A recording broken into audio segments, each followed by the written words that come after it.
There are verses in the Quran that do not merely correct theology, they heal illusion. Verses that do not just respond to a claim, they dismantle the ego behind the claim. And when the heart listens carefully, it trembles because it realizes the address is not to them, it is to us. In Quran, in Surah Al-Baqarah, verses 111 and 112, Allah unveils one of the most subtle veils that blocks the path to Him, the illusion of exclusive salvation and the hidden arrogance of religious identity. Let us walk phrase by phrase, slowly, as seekers, not as judges. Verse 111, and they say, none shall enter paradise unless he be a Jew or a Christian. The verse begins with a statement of claim. They say, it is the voice of certainty, of inherited conviction, a belief that salvation is owned, that paradise is reserved, that divine mercy has borders drawn by tribe and label. On the surface, this refers to certain communities of the past. But spiritually, this is not about Judaism or Christianity alone. It is about the psychology of exclusivity. The ego loves belonging. It feels secure when it says, we are right, others are lost. The nafs finds comfort in superiority. It builds fences around Jannah and places its own flag at the gate. But notice the subtlety. The verse does not first condemn. It simply exposes the statement as if to say, listen to what the ego dares to claim. When the heart matures, it trembles at such claims. Because paradise is not a political territory. It is the domain of divine mercy, and mercy belongs only to Allah. The seeker asks himself, have I ever believed that my label alone guarantees my nearness to Allah? Have I mistaken inheritance for realization? This verse shakes inherited arrogance. That is their wishful thinking. The Qur'an responds with stunning precision. Tilka amaniyuhum. Those are their fantasies, their wishful thoughts, not revelation, not proof, not covenant, wishful thinking. The spiritual disease here is not belief, it is complacency. It is assuming that affiliation replaces transformation. The greatest veil is not disbelief, it is delusion of arrival. When a person thinks he already owns a destination, he stops walking. The word emany implies comforting self-talk, the kind that soothes the conscience while the soul remains asleep. How many times does the ego whisper, you pray, you fast, you belong, you are safe? But safety without sincerity is an illusion. Allah does not dismiss faith. He dismisses arrogance built upon faith. The verse continues. Say, bring your proof if you are truthful. Here the Quran demands burhan, evidence. Truth in Islam is not emotional loyalty. It is not tribal pride. It is submission backed by sincerity. Spiritually, this is an invitation. If you claim closeness to Allah, show it in your humility. If you claim paradise, show it in your character. If you claim truth, show it in your surrender. Proof is not rhetoric, it is state. The proof of love is obedience.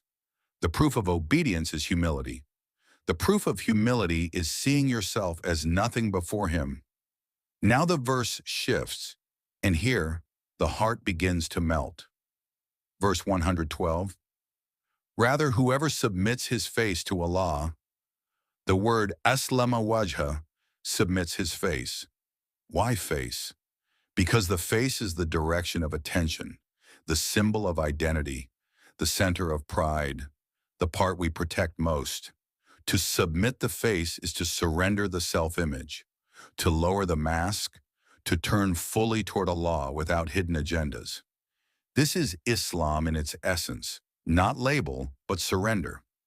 Notice, Allah does not say, whoever is from this group.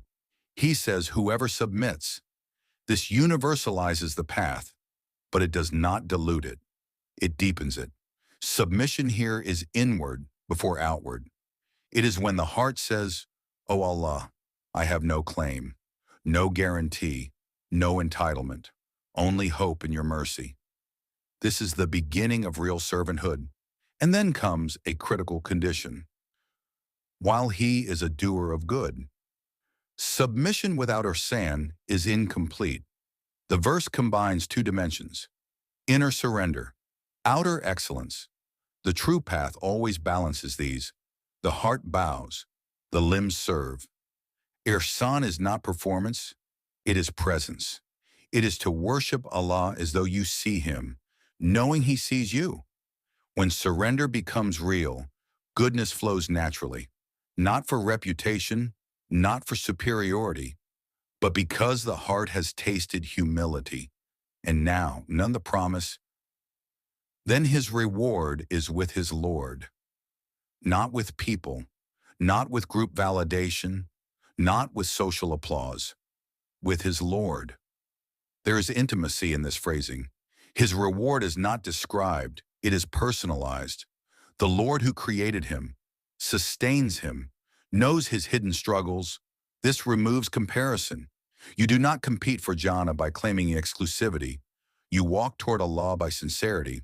And finally, no fear shall be upon them, nor shall they grieve. Fear relates to the future. Grief relates to the past. The one who truly surrenders is freed from both. Why? Because his future is entrusted to Allah, and his past is forgiven by Allah. When the heart truly submits, anxiety decreases. Regret softens. The soul rests. These verses quietly dismantle spiritual arrogance and replace it with humility. They teach us paradise is not inherited. It is pursued. Salvation is not claimed. It is lived. Faith is not a badge. It is surrender. In our time, it is easy to feel superior because we belong to the final ummah. But belonging without becoming is empty. The message here does not erase Islamic identity. It purifies it. It calls Muslims to embody Islam, not merely identify with it. The mystics of Islam always warned, the most dangerous idol is the idol of self-righteousness. If someone believes only we will enter Jannah while neglecting humility and ihsan, he has misunderstood the verse. True Islam trembles before Allah. True submission weeps at night.